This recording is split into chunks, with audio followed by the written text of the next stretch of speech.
means to pay up, your kids could be given into slavery, right? How's that sound? Think about all the creditors we have. Can you imagine having to give our children, well, some of us will be happy to give some of our kids up. Especially those ones that, when we, them teenage years where they giving us a hassle. And so,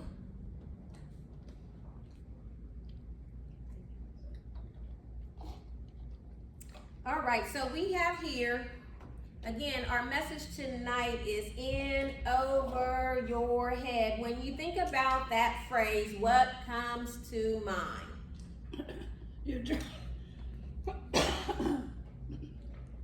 In over our heads. Anybody want to take a stab at it? Overwhelmed. Overwhelmed. What else comes to mind? Drown. You're in trouble. Yeah. Okay. What else? You're in trouble.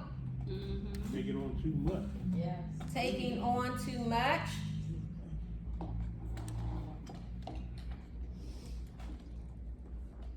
Anything else? Anybody else?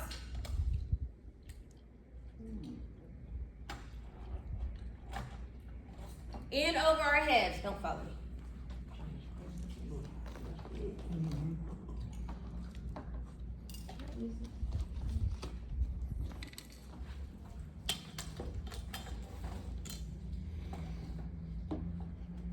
So we're talking about in over our heads, and so what some of the comments was, did I hear overwhelmed?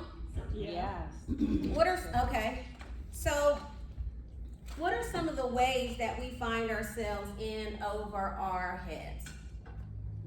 Bills. Bills? Yeah, bills. Anything else? What else? Our life. Our lives can be in over our heads. What else?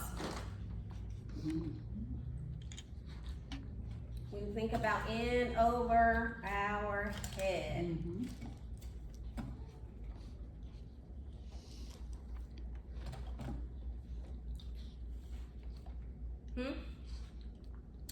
Okay, well here we find a widow, according to chapter 4. We find someone who is in over her head financially. Because what has happened is her husband has died. Her husband has died, and she is basically going to the prophet for some help because she is in jeopardy of losing her sons. Are you with me? Yes. Hey, Andrea. She's in jeopardy of losing her sons. And so, what I'm going to do, because this is distracting me because as you can take care of, you can stop it and restart it.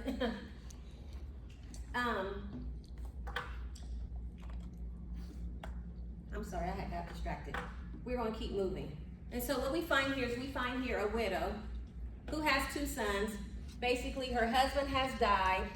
I don't know if she was aware that her husband had taken out some credit.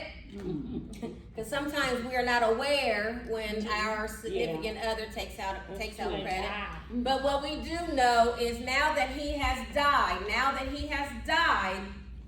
we see here that the creditors is coming to collect a debt, and her 2 sons are in jeopardy.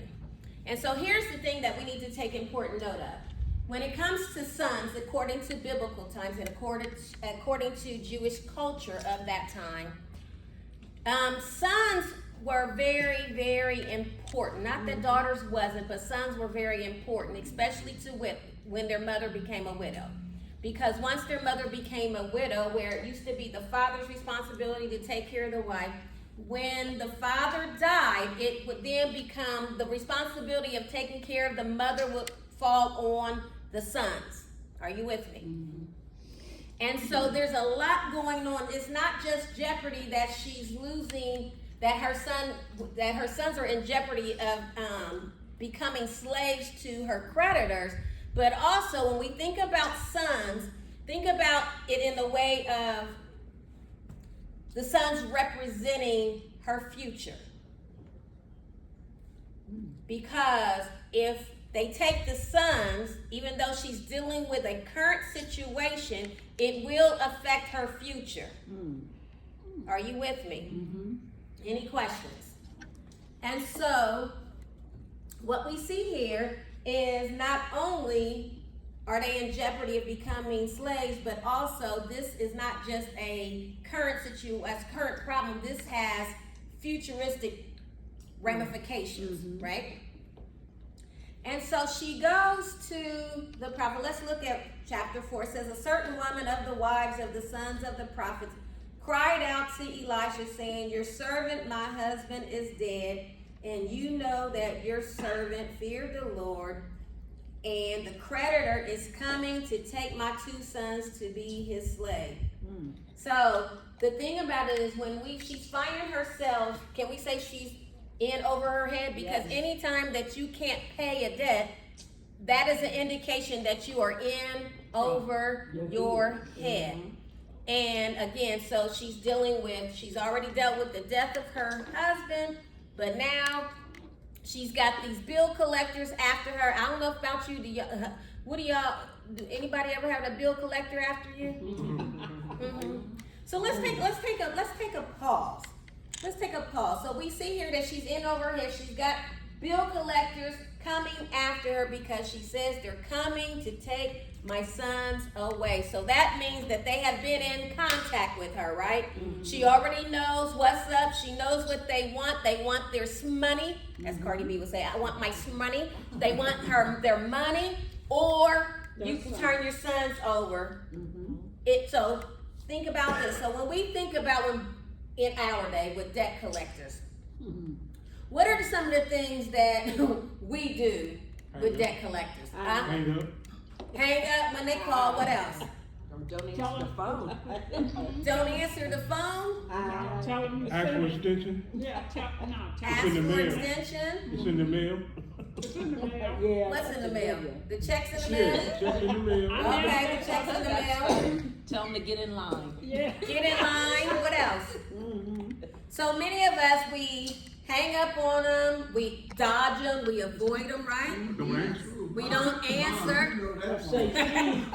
And say she. But what about this? Some of us she's will not lash here. out on them, right? Uh-huh. Some of us, I know we supposed to be Christians, some of us will lash out. In other words, some of us is cussing them bill collectors out. Don't call here no more. Don't call my job. Well, they're not supposed to be calling, harassing you on your job, but they call your house. Don't call my phone no more. But look, it was cool when you was getting the credit. But when it's time to pay the debt, now you switching up on them, right? That she's not here. What's the Jack? Tell them she ain't here. Or not faking here. like this ain't you, hello? They're not home. You got the wrong number. Don't speak Right. So is anybody else got any questions, comments? Any comments that I should be aware of? No? So we all on the same page. So what about, and then some people, outside of the people that's cussing and avoiding and dodging the calls and the letter, or wait a minute, for some of, I don't know about Android users, but for some of us iPhone users, we got this thing called block, where you can block people from calling. But see, when people want you bad enough, they will call from different numbers to get their money, right? Yeah. Right. And so not only that, but other people, not in this group, other people, they make arrangements to pay. Can you put me on a payment plan, right? Can you put me on a payment plan, right? That's how many of us handle our bills, right? Can you put me on a payment plan? Or a cheaper plan. Right. And so what about, sometimes we sit down and we kind of negotiate, right? Where we looking for a settlement, like let's come up with a reduced amount and then we pay it that way, right? Or if you're really not avoiding and blocking and all that, you seek professional help of how to handle that situation. And so next, what are some of the effects that debt has on some people? What are some of the effects that it has on people?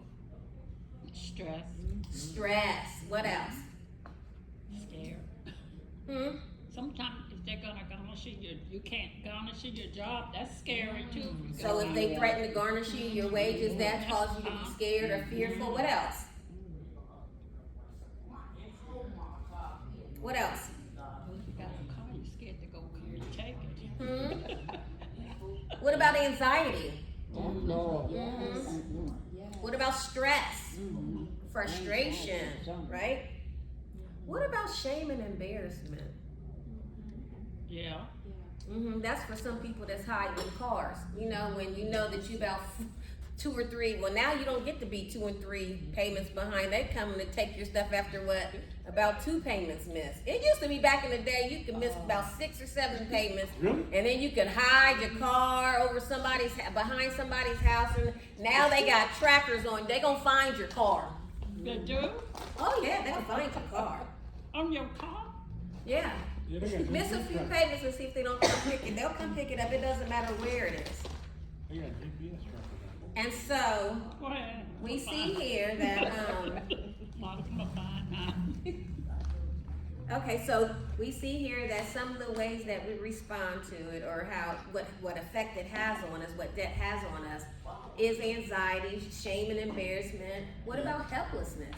Like you just don't know what to do. And for some of us, it will be depression. Depression.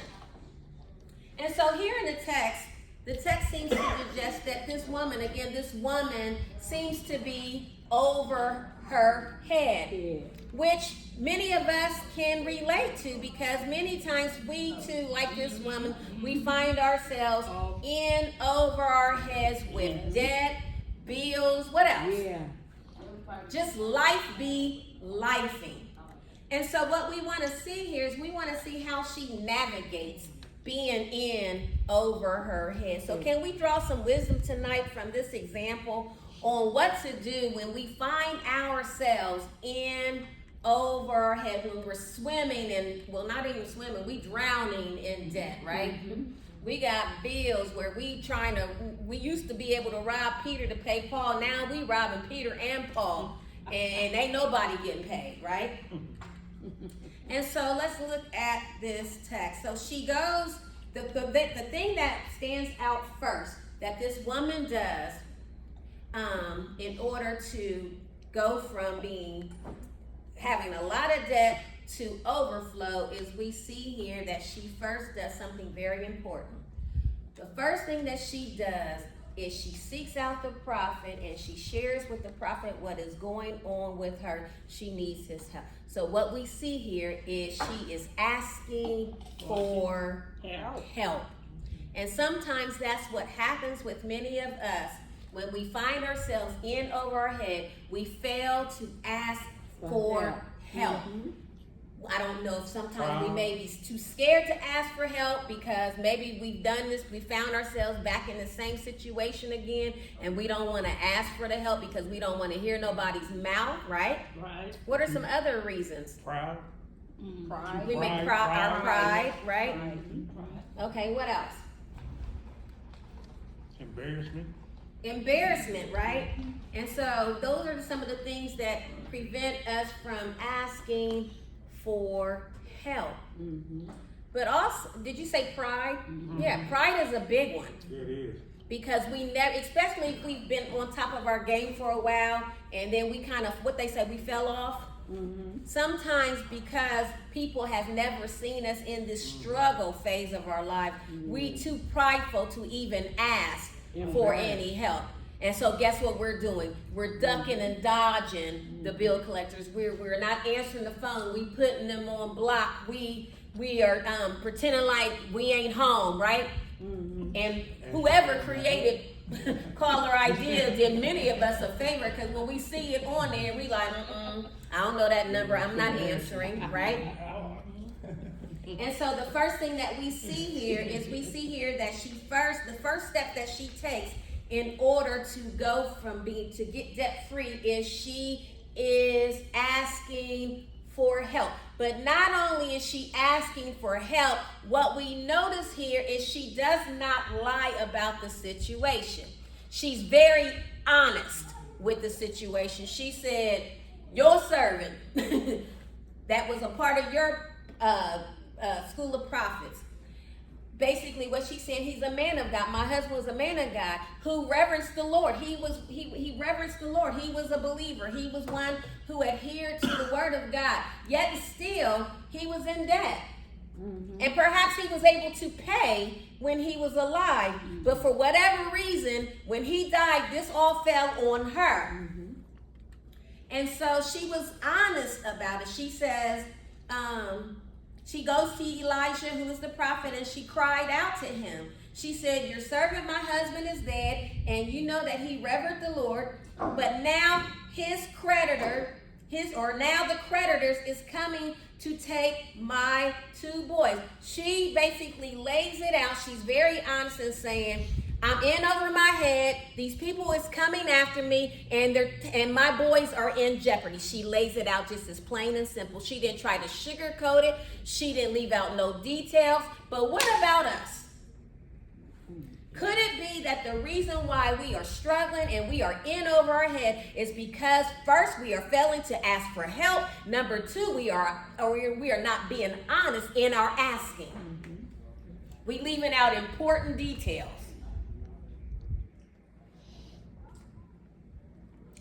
What does it say? Let's see here. Does it say this was her husband's debt?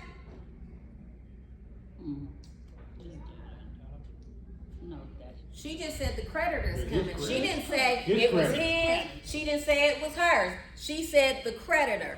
She said meaning that because sometimes what we do is we blame some stuff when we know it's our fault. We blame it on other people because it would have been easy for her to be like, he left me here with all this debt. I didn't have nothing to do with it. I didn't even know he had got all that credit. No, she was very honest. So we need to first we need to ask for help. We got to remove that pride and ask for help.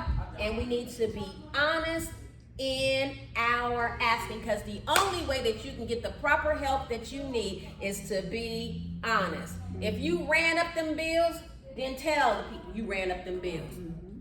Whoever you're asking for help, you need to tell them what you did. I done opened up a car in Nordstrom's, Macy's, Saks, JCPenney. I done went and got a car. I done bought a house. You lay it all out there. She said the creditor. So when you go get help, when you're seeking help, you got to lay it all down, because how can you help when you're not being honest about the help that you need? Are you with any questions? Any questions? Comments? Well, we're good. But not only did she do that, again, this widow, she openly acknowledged her situation, and she shared her need. But next, what we see here is we see that she applied faith, meaning that she trusted in the process, because after she told him what was going on with her, he then tells her, he asks her a question first. He says, what do you have in your house? Let's look at it. Verse 2, it says, so Elisha said to her, what shall I do for you? Tell me, what do you have in the house? And she said, your maidservant has nothing in the house but a jar of oil. Okay? And so then he said, go borrow vessels from everywhere, from all your neighbors, empty vessels. Do not gather just a few, meaning he's saying gather as many as you can. And when you have come in, you shall shut the door behind you, you and your sons, and then pour it into all the vessels and set aside the full ones. So we see here that she's trusting the process, because it says that she goes on and she does what he tells her to do. Because let's think about this. It's easy for us to read this and be like, okay, yeah, he told her to do it. The prophet Elisha told her to do it, which the prophet represents a messenger of God. So we can say that that is somebody who the Lord, has the authority to bring forth the word, right? Right? He's the message, he's the voice, he's the mouthpiece of God. So the mouthpiece of God is giving her the solution. The mouthpiece of God is giving her the solution. The mouthpiece of God is giving her the word, right? That is going to change her circumstance. It's going to change her situation. So he tells her, what do you got in your house? She says, all I got is a little bit of oil in a jar. He says, I want you to go out around your community and I want you to go get empty jars, as many as you can. He says, don't go get just a little bit. I want you to get a whole bunch of them. And then he says, and then I want you and your sons to go in the house and I want you to shut the door behind y'all. And then I want you to fill up these jars. Make it make sense. The math ain't mathin'. Dude, I told you, I got a little bit of oil. But notice she doesn't say any, she doesn't challenge him with that regard of how much that she had in the house. She took him at the word. She said, okay, is that the solution? I'm going to do what you said. And how do I know she did what he said? Because she went and she borrowed, or she got the jars with her and her sons, and then she returned with the jars into the house and began to pour from that little jar of oil. So we see here that not only did she ask for help, not only was she honest about her situation, but now she is applying faith to the solution. She went to him for help.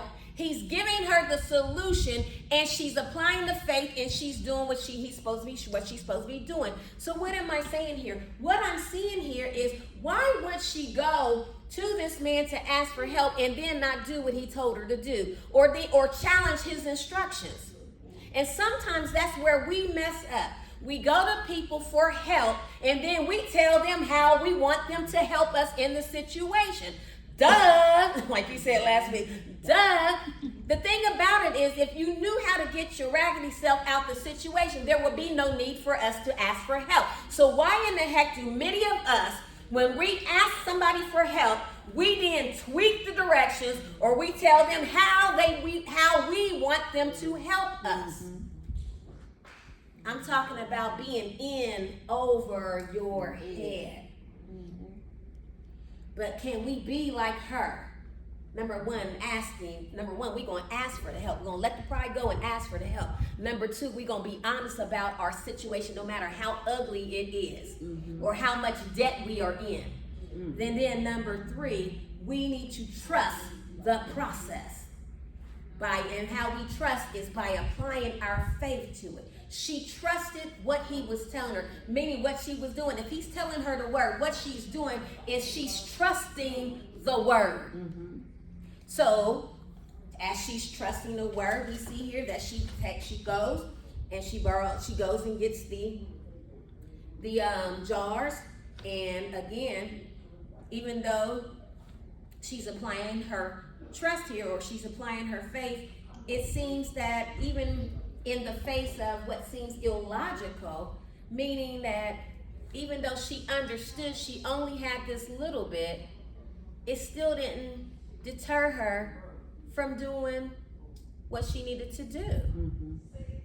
She didn't look, I don't know about you, I'd have been looking at the oil like, you want me to do what? Am I by myself?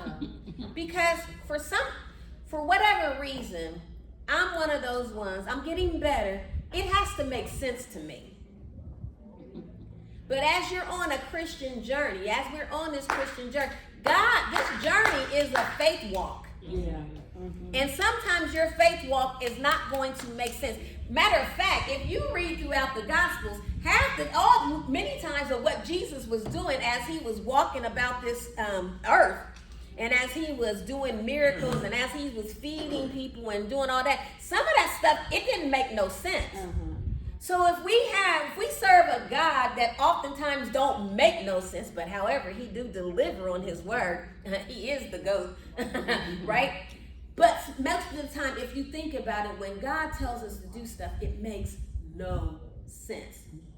How is it that you want me to take this little bit of oil and you want me to fill up all these jars? That don't make sense. And sometimes what happens with us when we get the solution to our problem, sometimes it's not going to make sense neither.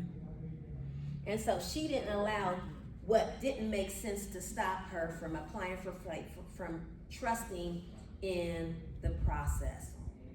And so again, naturally, it didn't make sense. And so next, we see here that she trusted the process. But not only did she trust the process, she was also obedient, meaning that she followed the instructions without hesitation. Can we do that? Can we follow the word of God without hesitation? Can we follow the solution without hesitation? We was talking about the recipe last week, right? Can we follow the recipe without trying to alter different stuff? Like, oh, you know what it said, use this, I'm gonna use this instead. Can we be obedient without putting our own spin on it? And sometimes, some of us, we are obedient, but sometimes it takes a while for us to, we hesitate. Let's park there for a minute. Why do we hesitate? Unsure. But if we're trusting God, there should never be an unsure if we're trusting Him. If we're trusting His word. Now, if we can be unsure in some of these relationships because some of these bozos ain't telling the truth. Some people being catfish. Like people, y'all know what catfish is? Catfish is, actually it's a TV show. Catfish is when somebody pretends to be somebody that they're not.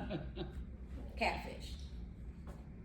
And so she followed Elisha's instructions without hesitation. So obedience to the word of Elisha, who was God's prophet, his messenger. And so, again, she left him, and afterwards she shut the door behind her and her sons. They brought the jars to her, and she kept pouring. But not only that, remember part of the instruction, the instruction was for her to go out to all the people around her to get the jars. That means if I gotta go out here to ask them for jars, you know, if you show up to somebody's house to ask for jars or whatever, people are not going to just freely give you their jars without asking some what? What do you want? Some questions. They going, what you need all these jars? What you doing? What y'all over there doing? What you cook? What you got over there? What's going on? What's going on with you, right? And so, even though she's in over her head, again, she's looking, she wants this solution. She wants to get things, she wants things back on track. But guess what? Part of it is not just, she asked for help. That's one thing. She was honest about her situation, right? She trusted the prophet's word, right? But not only that, she wasn't hesitant in her obedience, but also it took courage. It takes courage to let people in your business. It's one thing where you just talking to the man of God. Remember, she was honest there. But now you're asking me to invite all these other people into my situation to where I may have to explain to them what's going on with me. Because a lot of times we like privacy. I don't want nobody knowing all my bills, do you? No, I don't want them to know all of my bills. Yeah. Let's go pay them. Right, exactly. The right jump. Right. And so it takes courage. In order to get out of debt, it's going to take courage. She had to go, not only did she ask the prophet for the solution, now she got to go ask other people for help. For some assistance, rather. She's asking jars. She got to ask them for their stuff. Yeah. That's almost like you never seen, here they come begging. And see, sometimes that's what we tell ourselves in our mind. They go, oh, why couldn't he just tell me to I don't know what she could have asked him to do. But you want me to go out here because he says, don't just go get a few jars, I want you to go get a bunch. That means a whole bunch of people gonna be in your business. A whole bunch of people is gonna be in your business. How do we feel about that? But if it means that a whole bunch of people got to be in my business in order to get me out of debt, the question becomes, what are you willing to do to get out of debt? Mm-hmm. What are you willing to do to get out of this situation, out of this struggle, get out of drowning? What are you willing to do to get better? It's going to take courage. Again, you're going to want to talk yourself out of, because you know that, can you say that we like everybody that we're around? Think about your neighborhood. There's some neighbors that you don't want in your business, because we know that some neighbors are what do they call them? Busybodies. Busybodies. That's what we say, that's the church lingo. But what do we say they are? It begins with a K. Karens. What? Y'all don't know what Karens are? Karen's, You being a come on, Well, nigga. take a bone, what is this? A Karen is somebody that's always in your business. No, it- They think they in charge of everything in the neighborhood, right? And so you have to have courage. So we know that it may have been some people that she lived around that was in her community that she didn't really fool with. But the instructions didn't say, go ask certain ones. He said, go ask all the people in your community for jars. So again, we have to let this pride go, and we have to be, and then some people, what about people that she didn't know? You gotta have courage. You gotta have courage. And so she didn't allow, again, and then that's another thing that can be embarrassing. Yep. You want me just to, what about people I don't know, just knock on their door and be like, I'd have some jars. excuse me, and then what if they ask me what you need these jars for? And then you also nervous, because what if they get to ask me questions, and even though I'm gonna trust the process, but if I went to Susie's house and say, oh, I need this because I got a little bit of this oil, and the prophet told me to get all these jars because he's gonna fill them up. I don't want to have to explain this away. I'm scared. This is making me nervous. And this is embarrassing, right? So we got to quit being embarrassed. We got to quit being shameful, and we got to have courage. Again, we're talking about being in over your head. So this was showing her willingness to follow the instructions fully. So he said, go around and ask all your neighbors, not a little bit of neighbors, not 2 or 3 neighbors, not the ones you cool with, not the ones you beef, not just the ones that you cool with, but even the ones that you mad at, the ones you don't talk to, all the neighbors, and don't just ask for a few. And so we see here, also what we see here is we see here that she does just that. And again, she goes in and she trusts the whole entire, she's trusting him with this. But not only that, notice that it says that as she began to fill up the jars of oil, each jar she's filling up. So then it got to the place to where she asked her son for another jar, and he says, there is no more. There is no more. And so that's when it was in that moment that the oil stopped. When she filled up every jar that she had gotten, the oil continued, even though it was a little bit of oil, but the miraculous, because again, this is where God comes in, and God does what? The miraculous. God caused it. It was a divine intervention to where that oil did not stop flowing until it filled up every jar that she had. So what is taking place here is we see this idea of partnership.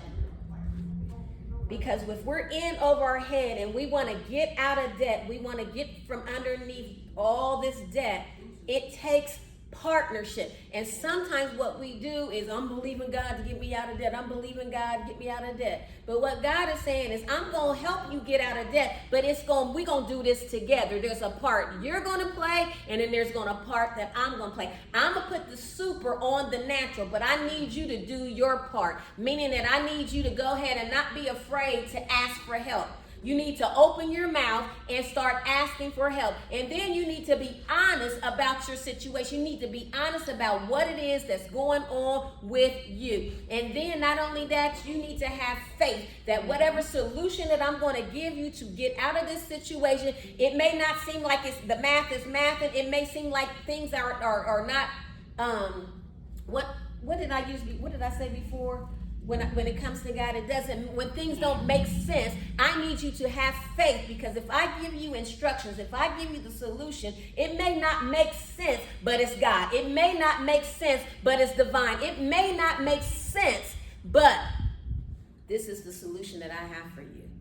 And so we need to make sure that we are, not only when we get the solution, we need to make sure that we follow it to the T. And notice that the instructions came, we will see here that the instructions came as she needed them, because notice that after she had all the jars filled up, she went back to the prophet, and he told her, sell what you need to sell to get rid of the debt, and then live on the rest.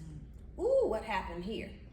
Sell what you need to sell to satisfy the creditors, and then live on the rest. I don't think y'all heard me. When God gets in the situation with us, because the Bible tells us in Ephesians, what is it, Ephesians 3? I believe Ephesians 3 and 15, Ephesians 3:20, when it says, he does it exceeding abundant above all that we can ask or think. When God gets in the mix, when God provides the solution, he exceeds our expectation. She only went to the prophet to help satisfy the creditors. But when God got in the mix, not only did it satisfy the creditors, but she had some left over that she was able to, for her and her sons, to live on. So what am I saying? Basically, she went from debt to overflow. So do you see how we still been in this theme of undoing? God is undoing debt. He's doing it supernaturally, but he's doing it in partnership with us. So are you willing to be in partnership with God? There's a part that we play, and then there's a part that he plays, okay? It may not look like enough. He's looking at our little, he says, oh, it might be little in your hands, but when you put it in my hands, when you trust me with it, I can multiply it all over and over and over and over and over and over again. And so the question that I ask, if you're in over your head, are you willing to trust God? Are you willing to ask for help? Are you willing to be honest with yourself and with the situation? Are you willing to be honest with those who you are going to for help? Are you willing to take the solution and work the solution fully, not hesitating it? Are you willing to work it exactly how it has been laid out for you? But not only that, lastly but not least, we see that she persevered through the entire process. And by her persevering, it allowed her to pay off her debts and experience the overflow. And that right there, with that overflow, it secured her son's future, and it represents not only, and when we think about future, it represents what? Hope, right? And stability. And so she kept on pouring and pouring, and she followed through, and she didn't stop until all the jars was full. And so tonight the question becomes, we may find ourselves in over our head, but all we gotta do is ask. All we gotta do is be honest. And then once we receive the solution, don't hesitate to do the process, to go through the entire process. I mean, persevere through the entire process. While she was pouring the oil, she had no idea what she was going to do next. And notice that the next set of instructions didn't come until she completed that set of instructions. And sometimes what happens with us is we want all of it up front. Okay, now how this gonna work? Many of us would have been pouring oil. Now, when I pour this oil, how should I keep pouring? Or what about after 7? If after I get 7 of them filled, should I go out then and pay? No. Notice that she was not supposed to pay the creditors until she had filled up every last jar. She had no idea what the next set of instruction was until she got done with that last jar. And that's when she went back, and that's when he told her the rest of the instructions. And that is to go and sell them. He told her to go sell the jars, and then with that money, pay them people what you owe them. You know, some of us would have paid a little bit. Oh, even though I got, I'm gonna still pay, and then I'm gonna pocket something. No, pay what you owe and live off the rest. Ain't God good? All the time. And the thing about it is, what I like about this, it didn't tell us how she ended up in overhead with all that debt, because some of us, we have messed up where we've been living beyond our means. We have went out here and got in credit card debt. I've been guilty of that a couple of times, where then you pay them off and then you find yourself right back in it just over and over again. Then you looking to God, help dig me out of this, dig me out. But this time when he dig us out of it, let's stay out of it, right? Any questions? Good lesson. Good lesson. Good lesson. Well, praise the Lord. He always, don't he exceed our expectations?